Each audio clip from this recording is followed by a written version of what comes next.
Hey folk, welcome and welcome back to the first video of 2026. How many times do we think I'm going to mess up saying my years in this video? Because unfortunately, I do think it's going to be a lot. So sorry in advance for that. I'm sure I am going to mix up 2025 and 2026 and this year and next year and last year so many times, but we're going to power through because today, in true New Year's fashion, I want to give you my 2026 doll goals. The new year is definitely a time where we reflect on the previous year, which we have definitely done for 2025. I had my top 10 best, top 10 worst, and then also my doll purchases rewind video. And now it is time to do the inverse and look forward into the new year. So I have a little list of things that I just want to accomplish within both concrete things in my doll collecting, like certain dolls that I want to buy, but also certain behaviors that I want to try to change. And I just thought it would be fun to share them all with you guys today, and also hopefully helpful, because I'm like, maybe if I put this out onto the internet and therefore the universe, maybe I will be a little more likely to stick to my goals. So that's the aim here. I guess that's goal number one. As I go through these, if you want to adopt some of these goals, absolutely feel free. If you want to drop any of your personal goals in the comments down below, I would be happy to hear what you all are hoping to accomplish with your dolls in 2026. And also, if you find yourself enjoying, if you could like and then comment and subscribe and hype, that would be super duper helpful for me and the channel. But without further ado, let's get into my laundry list of goals for 2026. So the first goals kind of go together, like the first two here, and the first one is one that I did sort of soft launch in that 2025 doll rewind video. I want to get a little bit better about buying secondhand dolls. Not to say that I'm not going to buy any new dolls. I am certain that some brand will tempt me at some point this year. That would be pretty monumental if I didn't buy any new dolls. And it's not that I'm like, oh, I want to stop buying new dolls. It's more that just I have such a backlog of older dolls that you have to buy secondhand at this point that I desperately want to add to the collection. And I want to make some headway on that. So I really want to try to be just a little bit more mindful this year and really just try to focus a little bit more on amping up my secondhand collection and checking off some of those wish list dolls so that I can lower the number of those. Hopefully I don't find any more to add on. I don't know. It's something that I do want to accomplish. I would like to get all the dolls on my secondhand wish list at some point. And so I want to take 2026 as the catalyst to start really digging into that and really making that a priority in my collection when I'm buying things. And so, as I said, to go along with that, goal number two is 3 specific dolls that I want to buy this year that I'm calling my Barbie Gap dolls. So I don't even know at what point last year this was, but whenever the basement finally was good and I could do the room tour and all my shelves were set up and everything, you might remember that on my Barbie section, I have a couple of gaps where I left holes in the display because I knew exactly what I wanted to put there. And my intention had been to buy it last year, and that just didn't happen. So 2026, we're gonna make it happen. We're going to make those dolls a part of my collection. So of course, you want to know what the dolls are. 2 of them are from Barbie's Dolls the World Princess Edition collection, which if you've been here before, you know that I am just a teensy weensy bit obsessed with. I don't know what it is. I just think those dolls are so beautiful and fun and interesting. And there are only 2 more that I want to have. That's not the number of dolls that I don't have in the collection. There are definitely several that they've made that I don't own, but there are only 2 more that I feel like I need to have in my collection. And I really want to get those this year. The first is the Princess of Cambodia. I just think she's a gorgeous doll. I need to add her to my little lineup of princesses. And then the second one is the Princess of the French Court, who has given me a little bit of trouble. Okay. When I set out last year, this had to have been 6 months ago at this point, and I'm pretty sure I haven't told the story on here. I think I talked about it on Instagram, but not YouTube. So sorry if I am wrong about that and I'm repeating myself. But I had set out, I was like, okay, we're going to do this. And I hunted her down. I was trying to find a good price for her. Not that she's exorbitantly expensive online, and it's not like she's super hard to find, but I just wanted a better price for her. Finally found a good listing for her.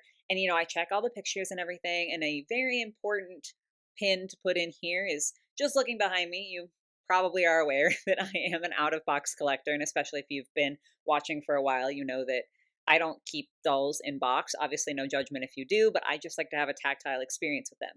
So, because of that, when I buy secondhand dolls, I have no problem whatsoever buying dolls that don't include any sort of box. And I also have no problem buying dolls that have a very, very damaged box as long as the doll themselves is fine, because that's the part that matters to me. The Dolls of the World Princess Edition dolls are the exception to that rule because they have on the back of their box a little like blurb about the culture that they're supposed to be representing. And I love that. I think it's so cool. It's definitely part of what drew me to the line to begin with. And then because of that, because I like that so much with those dolls, I always cut out the back of the box with that little blurb and I display it behind the doll on my display. So the Dolls of the World Princess Edition dolls are literally the only dolls I buy where the box has to be in good condition. At least the back of the box has to be in good condition. I don't care if the front plastic is cracked and missing. I don't care about any of that, but the back has to be good. So when I looked at the listing, box was great. A little wear and tear on the corners. That's pretty normal for like an old doll box that wasn't stored pristinely. Like that's fine. Back of the box was pristine. Doll looked great. Bought her. Guess what? Guess what I opened up? A definitively damaged doll box, and specifically damaged on the back. There was like the cardboard wrinkles you get when like it's kind of hit something and been folded a little bit, and all of the back edges were really just really badly like mushed and cracked and peeling. Like it was so bad. Like it was not like, oh, a little bit of damage, it's fine, I can deal with it. Like it was genuinely not display worthy and also so different from the pictures that had been listed, which pissed me off. And so like I was lucky enough to go back through and get like a refund and everything for the item. It was Mercari and like you have to turn the or you have to give the item back, which is fine because I wouldn't have wanted to keep it because like I wanted the back of the box to look good. So I was able to get my money back, which is the positive side of the story. But the negative side of the story is that I still don't have the Barbie of the French court because I tried and that one didn't work out. So 2026, I really want to finish off that Princess Edition collection. I want to get a good French court Barbie and of course the Princess of Cambodia. But there is another Barbie. I said three gaps. That one is not from the Princess Edition collection. That one is actually a Fairytopia Sparkle Barbie. Sparkle Fairy Barbie. There we go. I think it was from the first Fairytopia movie, but I could be wrong on that because there were a couple and a plethora of dolls to go with each movie, of course. And then there was also technically like a fourth Sparkle Fairy, but she's like the winter one and she looks very different than the others. So the three that I care about is like the little trio of Sparkle Fairies: pink, blue, and purple. I've got pink, I've got blue, and I just need to get the purple one. The reason that it's taken me so long to get her is because every time I think, oh, I should go ahead and check and see if I can find a good listing for her online because I have a little bit of extra money, every single time the price is just bad. Like it fluctuates up and down, but every single time I have gone to check where I like actually have the budget to buy a doll in that moment, it's way more than I'm willing to pay for a Sparkle Fairy. Or I'm only finding listings where the doll's out of box, which would be fine, except for the fact that they're like missing their wings or one of them's like bent or broken or something, which I don't want because I do want the wings intact on my purple Sparkle Fairy. So this year, I just really want to get committed, like I said, to buying secondhand dolls and like working on my secondhand wish list in general, but specifically these Barbies.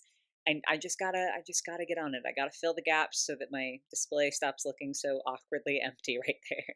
My next goal is kind of specific to the fact that I do create doll content. And I just want to start off with saying, like, I fully recognize how unbelievably lucky I am to be able to do this and how extremely grateful I am to all of you for supporting me and enabling me to do all of this and to make videos. I genuinely feel like there is very little to complain about when it comes to me creating content. But if I have to pick one thing that I like miss that I think is a little bit of a downside of creating doll content is the fact that in like the last 5 years since I started my channel, I have almost never unboxed a doll just for myself off camera. And like that's not a bad thing inherently. I'm not saying I dislike unboxing dolls on camera, but I do think there's a very different sort of joy that you feel when you're filming yourself unboxing versus when you're just unboxing for yourself. Like when I do it on camera, it's fun because like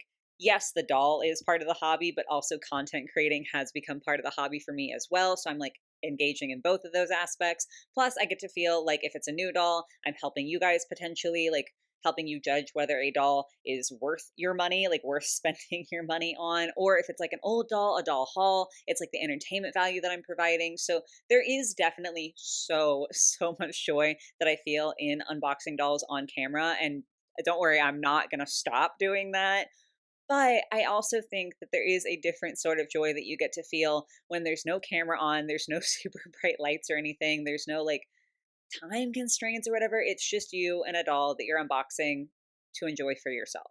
And I haven't felt that almost at all in 5 years. So my goal for 2026 is to set aside one doll per month that I just unbox just for me. That does not mean that that doll will not be featured on my social media, like either here or over on Instagram. Like if it's in a doll tour, they'll be showed, or like if they just end up in the background, that's fine. I'll post pictures on Instagram. So like it's not that I'm banning one doll like from my channel per month. I just want to get to have one unboxing per month that is just for me. That like I don't film the unboxing. I just get to have the doll and then share her with you later. And like I get to have that moment for myself because I sort of miss feeling that way. So again, it's a different kind of joy. It's not that like unboxing on camera is joyless, but I'm greedy and I want to experience both types of joy. So yeah, we're just gonna set aside $1 a month. It's just special for me. My next goal involves a little series that I've begun on the channel. So if you haven't seen it, it's a series where I'm going through my entire doll collection and changing up my dolls in whatever need be to be 100% satisfied with the dolls that I have. So I started over here with Bratz. Now we're working over to G3 of Monster High. I hopefully in the next couple weeks will have another episode of that little series out where I fix some G3 dolls. But I've been going through and doing things like rewashing the hair if it just needs to be rewashed, restyling the hair. I don't think that I've done like a tiny repaint, like repainting the lips or something yet, but that's definitely on the table to do. Restyling dolls, adding little fake piercings, or I sewed an entire dress for Brat's anniversary. Jade, just doing these little tweaks to my dolls to make them like 110% enjoyable for me. Some of them I don't have to do anything to, others I have to do a lot more to. But I just thought it would be cool to go through my entire collection and like at the end of the project be 100% satisfied with every single doll that I own. So I think I'm literally like setting this goal right now. I'm looking at my shelves. I think my goal for 2026 is to go ahead and get through all of the G3 Monster High dolls and all of my G1 Monster High dolls as well. Plus, I think I have one G2 doll, so we're going to include her in the mix as well. Basically, I want to, by the end of 2026, be able to say, yep, my Monster High collection, 100% good. I don't know if that's like super optimistic or if I'm going to get way further than that, but that's I think a good place where I'd like to try to hit and just be able to like get that far. And then obviously the project will continue. I'll still have Barbie and Rainbow High and like some miscellaneous ones. Plus the project is only going to grow as I add more dolls to the collection. We'll have to like play catch up there. But I think that that's like a good benchmark. I just would like to be able to get that far so that I really tangibly have a like progress point where it's like, oh, sick. That was your goal. You hit that goal. You're making this happen. Like you're getting through the collection. Yeah, I think that that would be nice. And I think that's a reasonable amount of work for me to expect to be able to get through in 2026. That brings us to my last two goals for the year, both of which are a little bit more personal. I'm going to have to get like a little bit more vulnerable talking about them. So if that's not your cup of tea, I do apologize for that. But the first one does sort of bounce off of that like doll project that I have, like a very minor customizing project. I want to do better at more major customizing projects, like actually fully customizing dolls. This was a goal that I had for 2025 as well. I didn't like make this style of video, but it was, sort of in my head. But I really want to do better because I didn't do great last year about it. I really, really want to be able to enjoy the process of fully customizing dolls. And it's just been complicated for me. I did do a series a few years ago at this point on the channel where I did do like the fully customizing videos. It was a series of rainbow fairy dolls that I did. And it was very much like, a like dedicated customizing channel where I was filming everything, like filming the repaint, filming like every step of this, the reboot and all that jazz. And I'm glad that those are out there. It was definitely fun for me to try to experience, but I've said this several times on the channel before. Doing those made me realize that I hate filming while I'm trying to be creative. It is just it's just the worst for me, quite frankly. Like, I have so much respect for people who are able to do that and also able to enjoy doing that, because it's terrible. I hate it so much, because instead of being able to focus on, like, okay, let me get my hair plug where it needs to be, let me sew this correctly, let me make sure that I'm painting the face right. I instead am thinking all of that, but I'm also thinking, is my tripod in the right space? Oh, now I need to move my tripod. Let me angle my camera. Am I in frame? Am I in focus? Is like the framing good? Is this like a good shot in any capacity? Like, there's just so many other things that I'm thinking about besides being creative, and I despise the way it makes me feel. So you'll notice, if you have seen any of my like fixing videos where I'm going through and like minorly customizing, I don't know like what a good word is for it, because like there is definitely a distinct difference to me between like almost from scratch making a new like custom doll and just like repainting the lips on a doll and gluing on a little nose piercing. But even with those videos, like we'll take Brat's anniversary Jade as the example, because she was pretty in depth with the whole dress. Even that, what I did was I would film like little segments, like update segments, and then I would use little like update photos along the way. But I didn't film any of the process. Like, there's no footage in that video of like my sewing machine going as I'm working on it, because that ruins it for me. And I found that for those minor customizations, that is a really, really excellent compromise, and it works great for me. And I don't feel icky when I make those videos. So that's fabulous. And that's why that series can continue. And that's why that series continuing is a goal of mine. But for some reason, when it comes to a fully custom doll, it's just not the same. I don't know what it is. I literally made a custom doll in December, and I started to film it and I scrapped it. I scrapped the entire video concept because it was just miserable. It was absolutely terrible. You know, again, on top of the like trying to make sure that I was at least like updating enough, because I wasn't trying to fully film every single thing. I was trying to like do the little segments and the photo updates, but like trying to make sure that I was getting enough of those, and then also trying to make sure that everything was sort of organized in a logical way, and trying to make sure that I wasn't skipping any steps and I was providing enough information. And also just the pressure of like, sometimes like if you're making a custom doll to sell, it definitely needs to be a certain level of quality, right? But if it's just for you in your own home, sometimes it's okay if you just hot glue everything and it doesn't matter. But I couldn't do that because I was not filming, but I was, making a video about it. And I was just like, okay, well, if I do this, then like I'm gonna look kind of dumb on the internet. Like, people are gonna judge me for hot gluing everything, because there are better ways to do these things.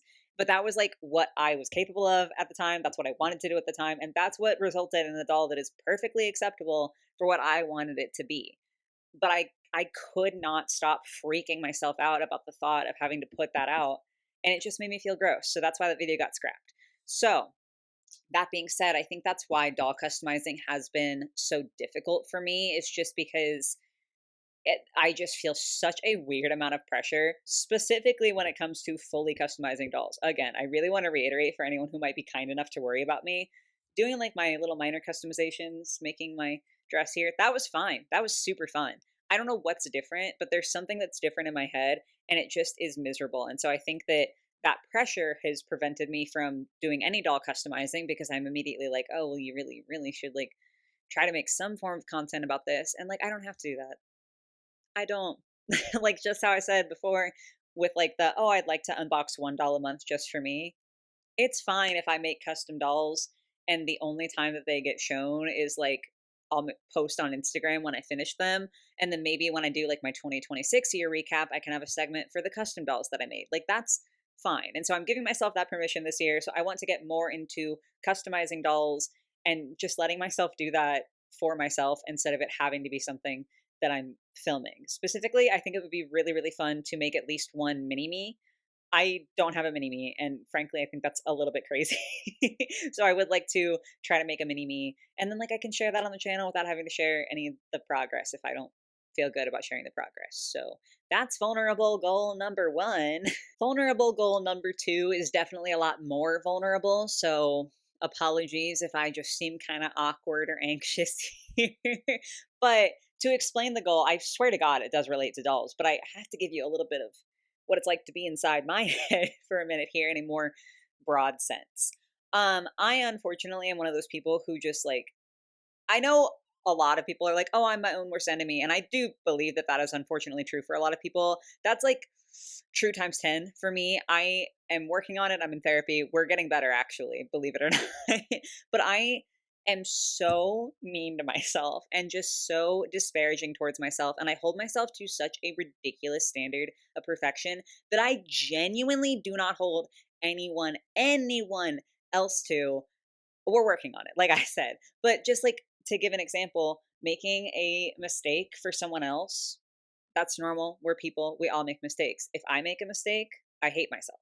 Like if I have a friend over and I'm cooking for that friend and I like burn the food, in my head, this is not real, by the way. If you struggle with this also, this is not real. I know it's hard to absorb that, believe me, but I do just feel like it's important for me to acknowledge this is not real. But in my head, if I burn that food, I'm the worst person who's ever existed, and I'm a terrible friend. And not only do they need to leave my house immediately, but I should probably pay for them to have a 5-star meal on the way home because I'm such a piece of shit for burning their food. And I genuinely believe that. And like it's a problem and it's sad and all that jazz, whatever. But the reason I'm bringing it up is because I don't feel that way for other people. If I go to a friend's house and they burn the food, I literally don't care. That has no bearing on their worth as a person or as a friend to me whatsoever. If it's not super burnt, I'm still eating that shit. If it is burnt, like too bad. If there's more, you know, they can cook more. I'll help them cook more. Like it doesn't matter. We can order in, we can go out together. Like it's not a big deal for them, but it's a big deal for me. And so the way that that relates to dolls is that I think we all know that everyone enjoys dolls in different capacities. For me, the main way that I enjoy my collection is sort of like I see my dolls as art pieces. I genuinely will come down here and just stare at my shelves like you might go to an art museum and stare at the paintings on the wall because I just think they're so beautiful, and I love just existing in a space that I'm surrounded by all of these amazing little beautiful pieces of art. That's the main way that I enjoy my dolls. Other people really like having them as comfort or companion objects, where like maybe you carry them around the house with you or you carry them outside of the house with you. Like if you're traveling, you'll have a little companion doll, you'll like take them to events and stuff like that. And I think that that's lovely. You know, there's no like better or worse way to collect dolls. As long as you're having fun, that's the literal only rule of doll collecting, is that you should be enjoying.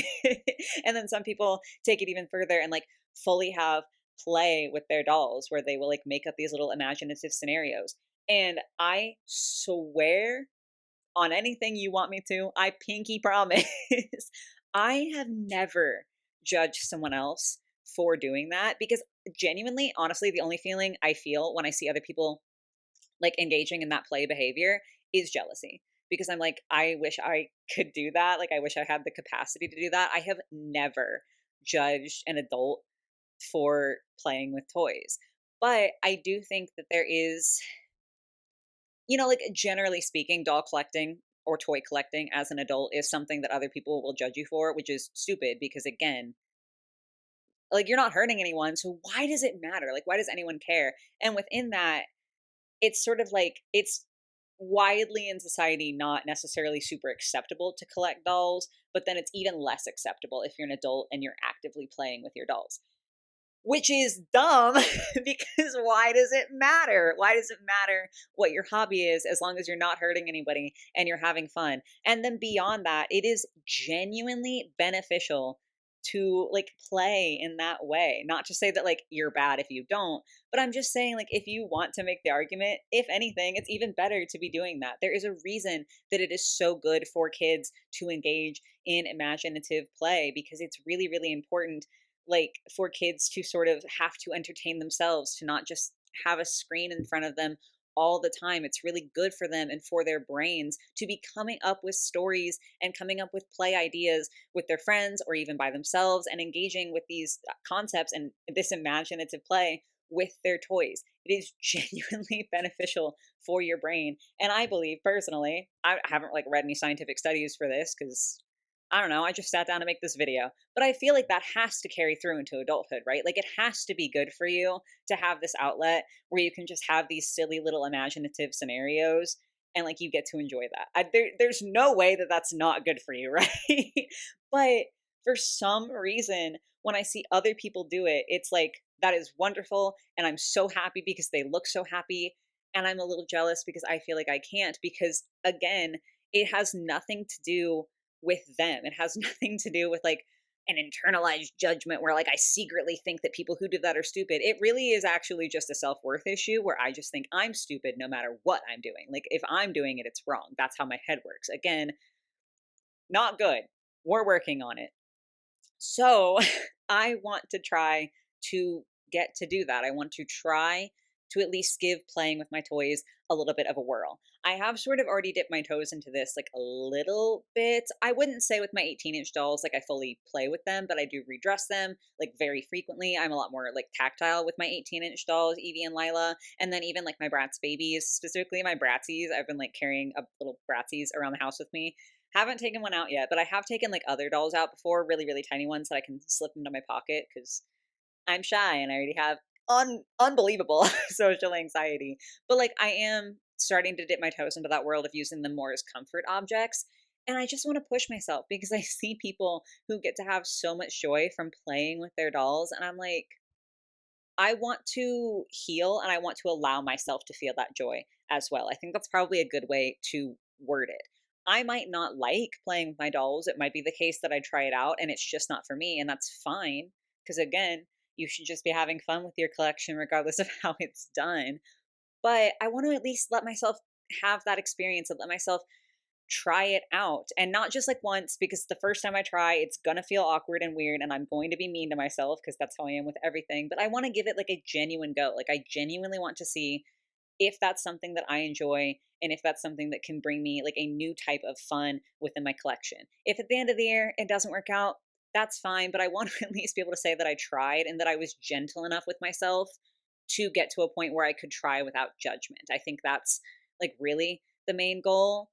I don't know, I just like that's like sort of a broader goal, is like I'm working on myself and trying to be nicer to myself in every aspect, but specifically when it comes to dolls, I'm actually gonna look up right now. There's a creator on TikTok that I like just stumbled across. I'm obsessed with them. They go by Lao Bagel on TikTok. I don't know if I'm pronouncing that right. Sorry if I'm incorrect, but they're mainly a pony creator. They like collect My Little Pony, and they've mentioned in their videos that they actively play with their ponies. And every single time one of their videos comes up on my For You page, I cannot help but watch because you can just see how much fun. I'm getting emotional. You can see how much fun they're having and how like good they feel about their collection and how much they love all of it in that like special way. And I'm just like, I want to give myself the shot to feel that too. I might not, because we all enjoy things differently. And some people don't want to play pretend, and that is okay. Like, I'm not trying to say that that's a bad thing, but I feel like I'm not in a place where it's like, oh, I don't like playing pretend. I feel like I'm in a place where I won't let myself try. And that's sad. And I don't want to be that person. I don't want to be the restrictive force in my life, you know? So that's my goal, is to give playing with my dolls a whirl. That might be something like if I make a mini me, maybe I won't always feature physically in my videos. Maybe my mini me will move around and I can play with my doll that way. Or maybe it will be more of a play pretend with like some of my Monster High dolls. I just want to experiment with it and just try to like be soft and be vulnerable. And above all else, try to judge myself just a little bit less for something that is not harmful and might make me feel nice inside. So, on that note, sorry, I'm so awkward. But yeah, those are my doll goals for 2026, ranging from simply buy this one to really try to have a mindset shift in certain areas. So hopefully that goes well. Come 2027, I'll update y'all and tell you how I did with all of these things. And hopefully you'll also see throughout the year certain events like buying certain dolls or maybe you'll get to see a mini me at some point. But yeah, I'll keep you updated. But those are the goals that I'm trying to accomplish within the next year for my doll collection. But I'm finally done talking. I don't know how long this has been. I feel like I've been talking for a while, but that also just might be because I'm like being vulnerable and it makes me anxious. So I'm done for now. Definitely, like I said before, let me know your doll goals in the comments down below, or if I've like given you new ideas for doll goals, please feel free to share. But that is going to be it for me for today, y'all. I hope you have a lovely rest of your day or your night, whatever it might be, and I will catch you in the next one. Bye, guys.